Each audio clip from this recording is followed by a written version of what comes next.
launching.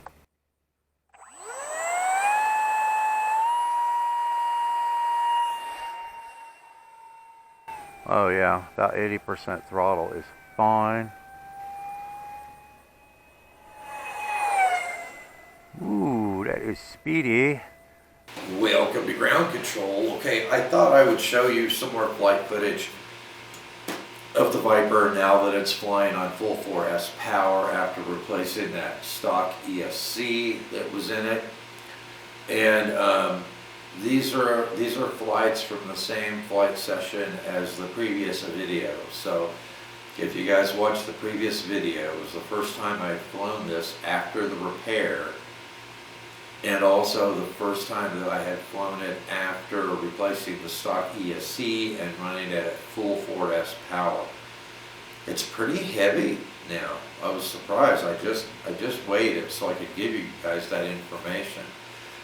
But it still feels fairly light on the wings, even with the 4S 1600 milliamp hour 70C LiPo that I'm using in it now. And it was really easy for me to get my CG with that size of LiPo. I have 4 of those LiPos, and they range in weight from 177 grams to 180 grams. So we'll use the weight of the heaviest one, which is 180 grams. So let me see here, let me give you these numbers. Okay, so the weight of the plane without the LiPo is 418 grams. Now I had to attach landing skids to mine out where I have to land, and I have one that I've got to repair because it broke during the last landing that I had out there. It broke. I think a rock pretty much toasted it. But you could probably deduct about 10-12 grams of that weight if you're not having to use landing skids, if you have grass to land on. So that would put it at about 406 grams, reducing that by 12 grams. The weight of the LiPo that I'm using, the 4S 1600 milliamp hour 70C LiPo, is 180 grams. That puts my all-up weight at 598 grams, just under 600 grams all-up weight. And yet it had a tremendous vertical climb on it. I was really pleasantly surprised by that. I would say this EDF unit on that 4S LiPo, I mean, with a climb like that, I mean, I know it cuts through the air really well. It has very little drag. But I'd say it's got to be putting out close to 700 grams of thrust to be able to push it vertical like that. That was absolutely awesome. This has definitely got the best power, I think, thrust to weight ratio of any of my EDF jets. Now I'm going to be doing this exact same thing to the other ones that are running off of a 3S Plus power system right now. I want those to have full 4S power too. The other thing that really surprised me was I was able to set my timer for 4 minutes. And with mixed mode flying, by the time that I landed, I still had some voltage in reserve in case I needed to do circuits with somebody coming through, and I had to do that.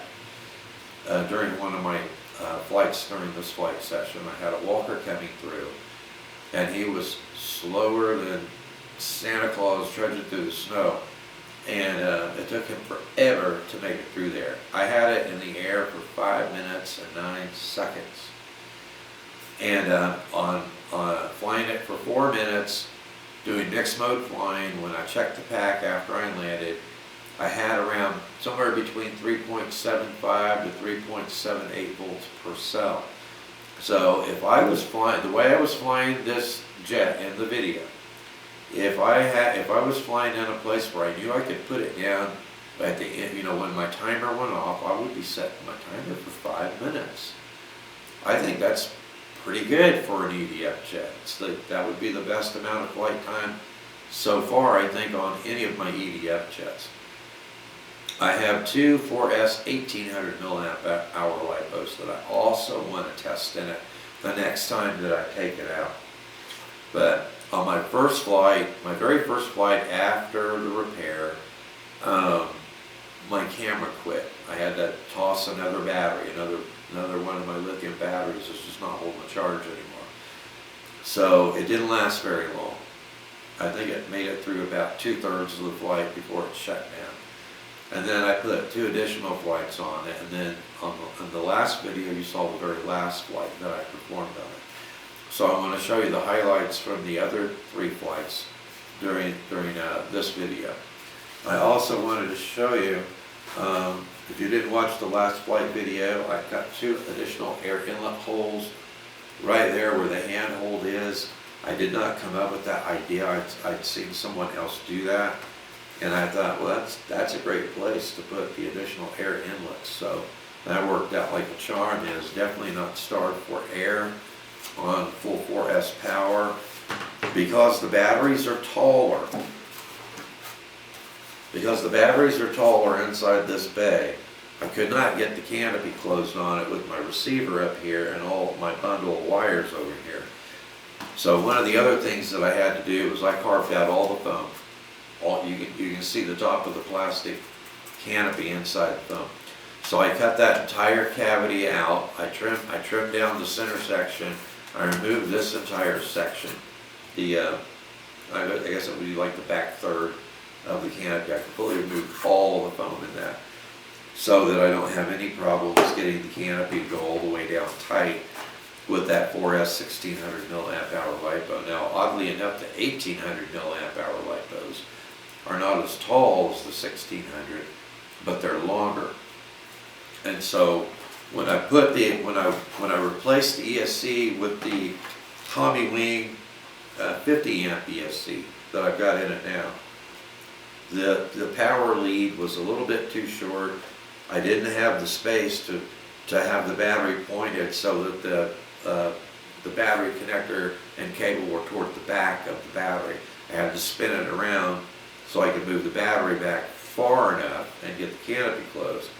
And so I had to bring the power cable up from the front of the battery.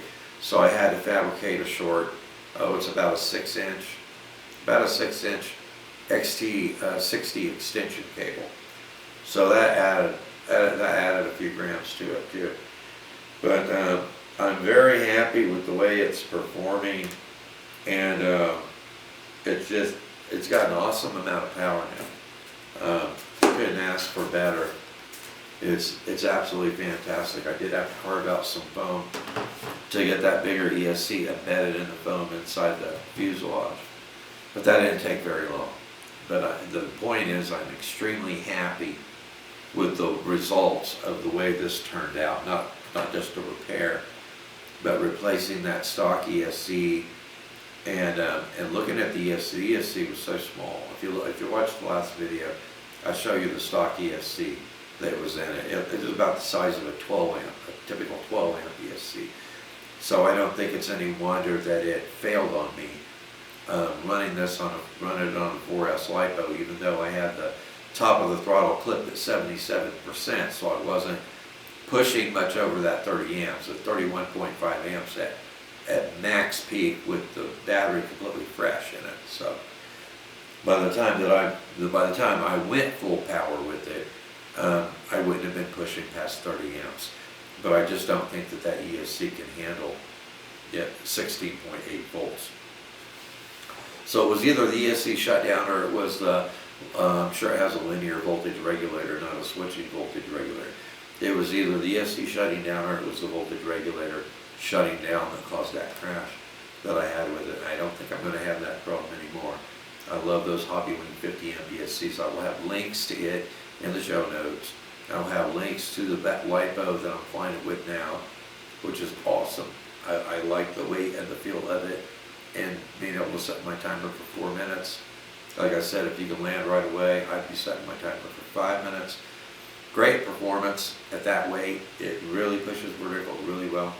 So anyway, I've got to repair my landing skids.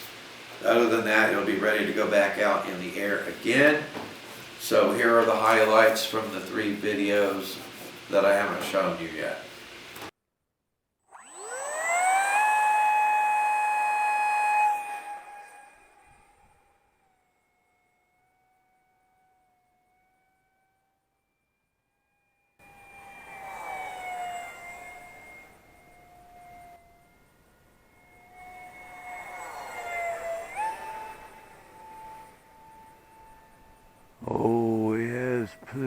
plenty of thrust on full 4S power.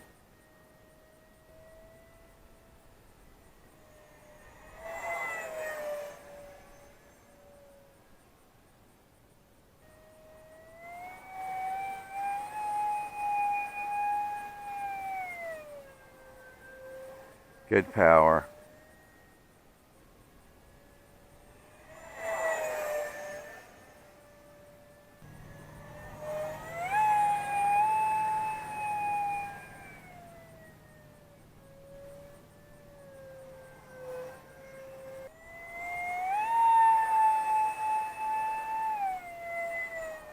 Yeah, that's pretty good power, isn't it?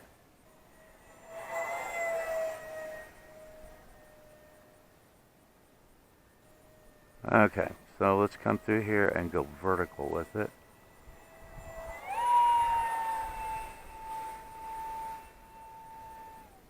That's pretty good vertical now, isn't it?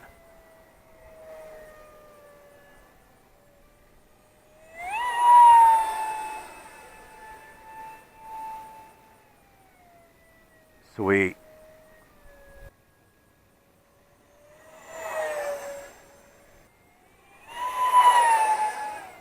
Moves out pretty good, doesn't it?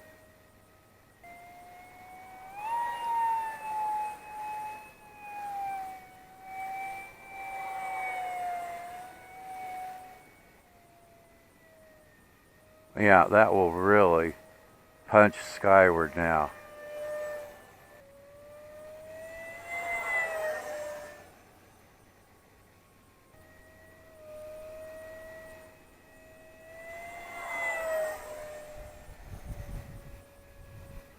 Launching.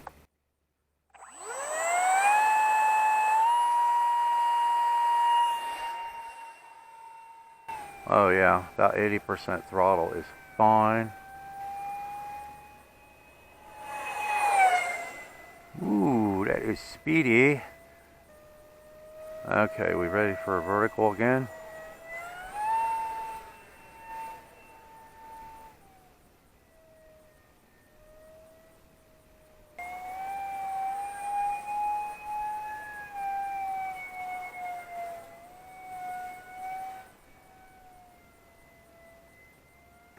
Man, that is awesome on full 4S power, and it's still handling exceptionally well. Awesome little jet. It's a shame that they put that cheap ESC in it. I'm not happy about that. Man, I showed you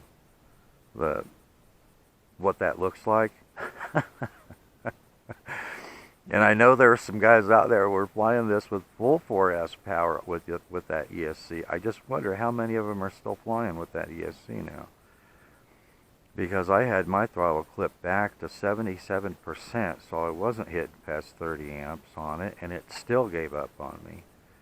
So, anyway, thanks for watching, and I will see you in the air.